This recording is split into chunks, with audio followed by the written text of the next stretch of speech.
So what is up mga dre? Welcome nga sa day 16 ng aking fitness journey in 100 days. So creatine, ilang video pa ba? Baka naman.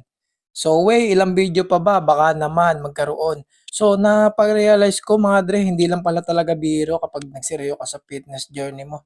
Lalo kung gagamit ka ng supplement. So sabi ko nga, gumamit ako ng supplement para lumakas ulit ako. Makuha ko pa rin yung dating mga binubuhat ko kasi para mabilis ang improvement. So dito nga sa pag-gym mga dre, kung baguhan ka pa lang, mas maganda yung sinasabi nilang progressive overload. So papaliwanag ko nga kung bakit nagkakaroon ng progressive overload mga dre. So halimbawa nga mga dre, nagre-reps ka ng 3.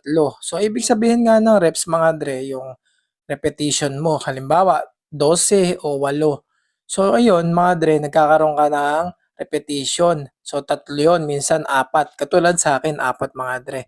So sa pang-apat mo, nakukumpleto mo siya o kaya nag-a-up ka pa. Halimbawa, ako, 4-4, 12-12 yung ginagawa ko. So, 12-12.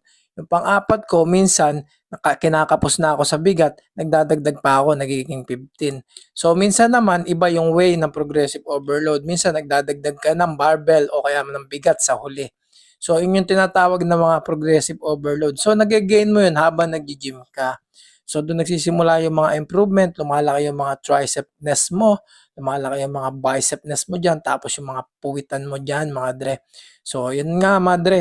Bakit nga ba masayang mag-gym? Bakit kailangan mo mag-gym?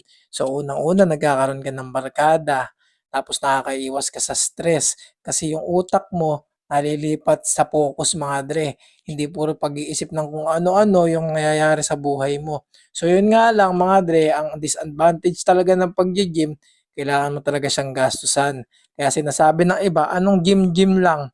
Nagji-gym-gym lang tapos puro gastos yung ginagawa, walang pangarap sa buhay.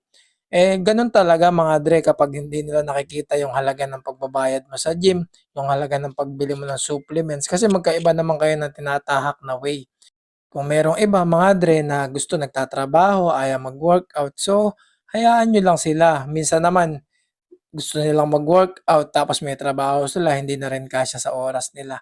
So nasa sayo na lang din kung paano mo babalansehin.